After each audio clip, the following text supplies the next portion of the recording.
Hey there, and welcome to another episode of the ADickDid podcast. I am your host, Jake. Taking you on the journey is I. This is episode 7. We're gonna call this the Getaway Part 2 because I realized I got away with myself in Part 1. I was talking a lot about video games, a lot about digital media forms of getting out of my head, and I thought that this episode I would subtitle Windsor Island Loop slash driving, but we're going to talk about some of my other getaway methods, which were more physical formats. So when I was around the age of 10, my father came into my life, and he was really good with working with his hands, woodworking and stuff like that. So he actually taught me quite a few nifty tricks of like building fences, sheds, tables, boxes, all sorts of random things that were like actually really helpful in my life. Like I built the table I'm using right now, uh, and it's stood strong with 3 monitors, a keyboard, a mouse, a big ass bong, a jar full of weed. Like it's these skills actually lasted a while, and they're all ways to like that I used to get out of my head. I know that I was like scrambling for a good desk when I wanted to make content, and I remembered I could just make one. So bip, bap, boom. I had one in my closet for a really long time, and then I took it down and I moved it into my living room. Same desk, I just reformatted it a little bit. Other like woodworking skills I accrued was like scroll saw. I don't know if anyone's heard of that tool. It's like such a weird artistic tool to use to make very specific cuts in wood. Uh, we used I learned how to use it in middle school, and we used it to like make light switch panels or uh, like cutting sections for birdhouses and stuff. Uh, but I remember I made one that was a light switch panel that looked like a guitar. So like you can do pretty specific outlines with this. It's a pretty cool tool. I also made a perfect DC logo, like DC shoes. I was a huge fan of those in middle school, so I made that. As I got further into my life, going into college, I learned how to weld. So I've also done a lot of welding. I welded to make a table for projects in the shop. I've fixed car parts with welding. I also experimented with my friend making throwing forks. It's a throwing knife, but with forks welded together. Was that a smart decision? That's up for debate. I will let you decide if you think that was a smart decision. I think it was fun. Other things, moving on from like physical building things, I also got really into art.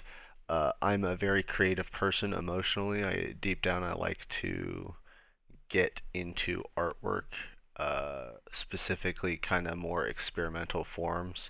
The regular just brush to canvas doesn't really work for me anymore. I did do some basic brushwork art with like dots and just doing the shades of every like every shade of blue, every shade of green, every shade of red, uh, individual canvases, these colors, and then like swooshing it so it looked kind of like I don't know, faded. Is It was an interesting design. I don't necessarily think it's my best work though.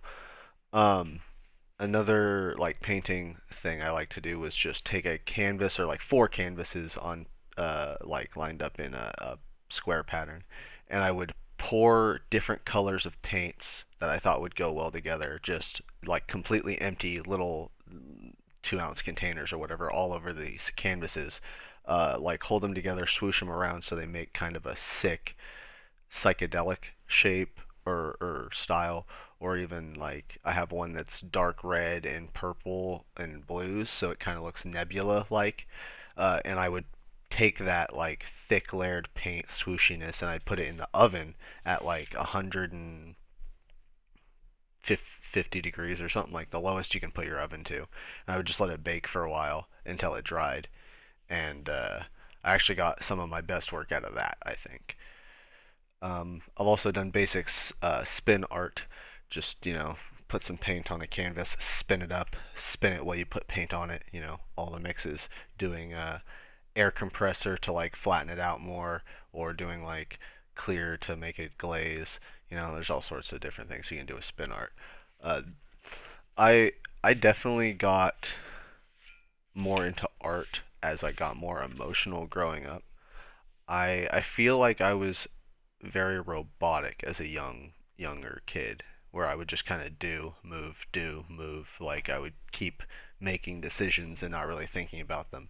But the further I got into my 20s, I've definitely become more emotional about things and thought more stuff through. So I guess science kind of proves some stuff there. But yeah, I definitely, as I get more emotional, like attached to things, can't let go or whatever, I kind of throw myself into art when I need a getaway from life, my job, relationships with people, whatever. Uh, yeah, so let's move into driving, which was like the subsection episode title. I would definitely drive a lot to get away. I would just drive to new towns I had never seen. I would drive through places that I had been before, but as you know, when you go from being a passenger to a driver, you start to notice things like the you get better detail, honestly. As a passenger, you're like looking out the door and you see all these things, but you're looking at so much you can't focus on anything. When you're driving, you kind of notice little insignificant details more. You'll be like, oh, shit, there's a sick burger joint here that I've never seen before, but I have to, like, I notice it driving past it. Or like, oh, that tree is clearly been hit by lightning and split off to our left. Like, you may not notice that when you're looking at all the fucking trees, but when you're driving and you only get a quick glance, your like eyes focus on the most obscene things, I feel like. Um, so I drove around a lot. One of the places I would constantly drive is the Windsor Island Loop. It's this kind of countryside area with a lot of open space where there's not like a lot you could run into, and you can kind of learn how to drive there. I uh, I have a couple of stories with that. I When I first got my green Camaro, I was practicing driving out there by myself. Like, I had my license at this point, but I was like, you still kind of want to practice and develop a rapport at being a good driver.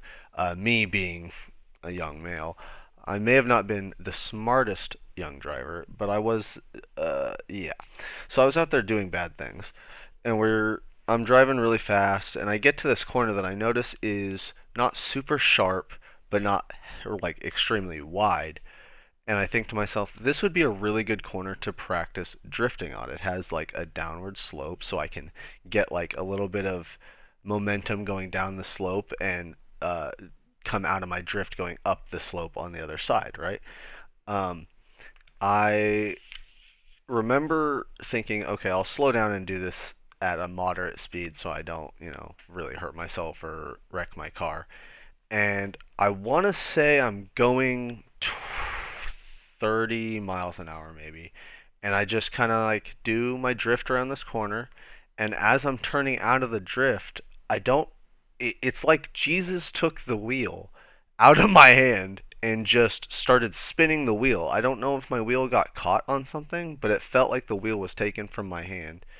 My steering wheel starts spinning the wrong direction rapidly.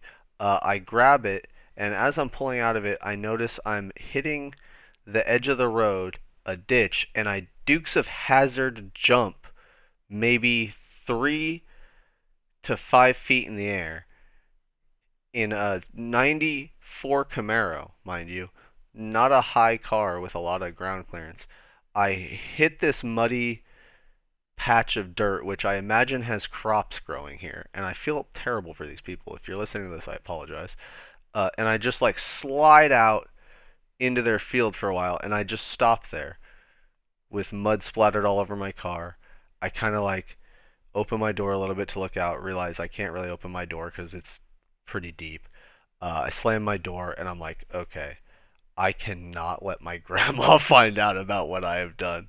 I need to I need to do whatever I can to get this car out and not get it towed out or do something in which could give her information that I have done something terribly stupid. Um, so I, at the speed of like 3 miles an hour, I creep little bits, turning the wheel back and forth, kind of swimming in this mud almost to get through it. And as I get to the edge of this ditch, I notice it's inclined quite a bit. And I'm now panicking even more in my head because if I gun it, I'm only going to throw mud everywhere. If I go slow, I'm not going to make it up this incline. So I I just kind of look to my right and my left out as far as I can, and I notice I'm just going to have to take this as diagonally and as slow as possible. So I kind of creep to my right as like the sharpest angle to not be direct on with this hill, and I kind of do the little swishy back and forth up this hill, and I somehow manage to get my car with barely any ground clearance off of this muddy hill into the road again. And I drive as fast as I can back to the what was a I think a Roth's grocery store parking lot.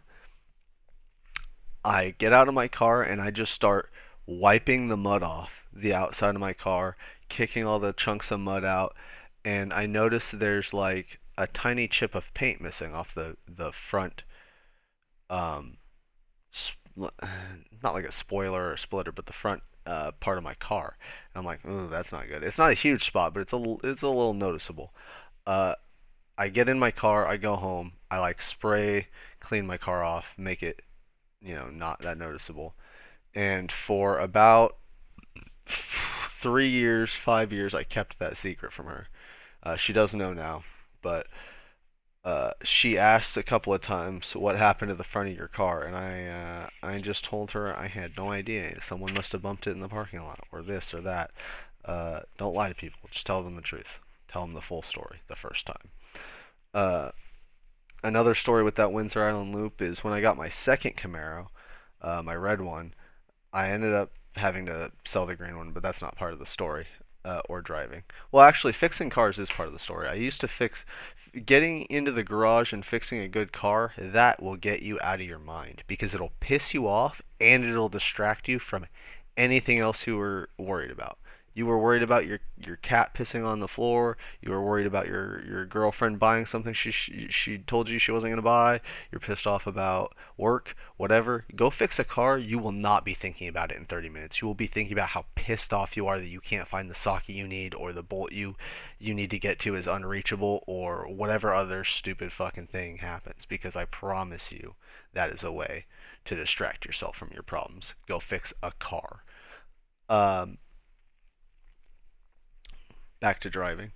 I would take my red Camaro, which was a '88 IROC Z, and I would drive it out there because I bought it I bought it when it didn't run. I guess that's actually a good story.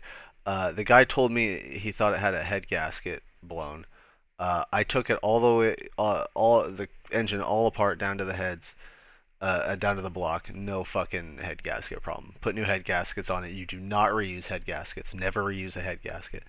Uh, I put new head gaskets on, put the heads on, put the engine back together. I did manage to get it back to running. I needed a little bit of learning on carburetors, but fortunately I was going through automotive school at the time, so I had instructors to ask about this stuff. Um, College is going to be a whole episode where I explain the secret to college.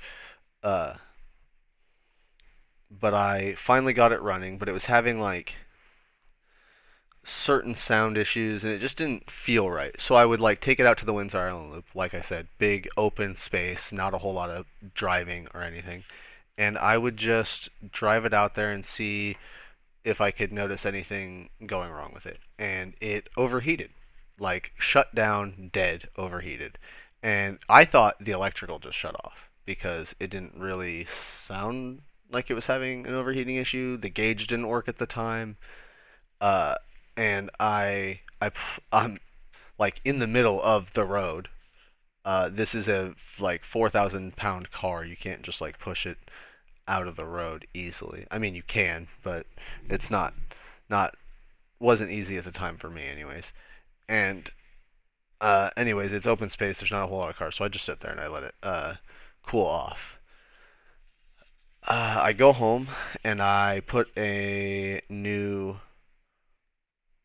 not radiator, a new what the fuck is it called? Yo, all that years of automotive, and I forgot what a thing is called. Thermostat. I put a new thermostat in it.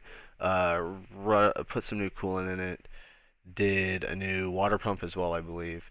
And I went out there, and it overheated again. To this day, I don't know why it overheated the second time, because once it cooled down and I like fixed it, or like once it cooled down, I got it started again and I drove. It didn't really overheat again. It didn't have that problem. I don't know if I didn't burp it right the first time or what, but it ran for a while. It had a couple of electrical issues where it would like kill the battery. Uh, Other than that, good car. And then I decided to take the engine out and put a different engine in that I built all by myself. That I guess I don't know what I did wrong, but I could never get the fucking thing running again after that, and I sold it. Cars, I'm telling you, they will get you out of your fucking head. Oh, there's a couple of stories I forgot about the Windsor Island Loop that I should add in. Not only did my mom teach me how to drive there, but I also got away with some of my first pyromaniac episodes there. Me and my friends, we would drive out, not me and my mom, that would be funny. No, me and my friends, uh, who will remain nameless, would go out there with fire arrows and Molotovs and whatnot, and we would just, fire off fire arrows in the middle of the road, throw Molotovs. Crazy stuff. And, like, I get it's ridiculous and unsafe, but these are, like, things you do as a teen to get out of your head. I'm not suggesting it, don't do it. I hope no one listens to this and does what I did, but these are things that, like, we did to get out of our, like, bad stuff going on in our lives. We would do drifting there in other cars. I had like a little Ford Probe that we oh so lovingly called the anal probe because it's called a probe. What else do you call it? And we would take it out there and try to drift that, but it's not a great drift car. Definitely not the best one.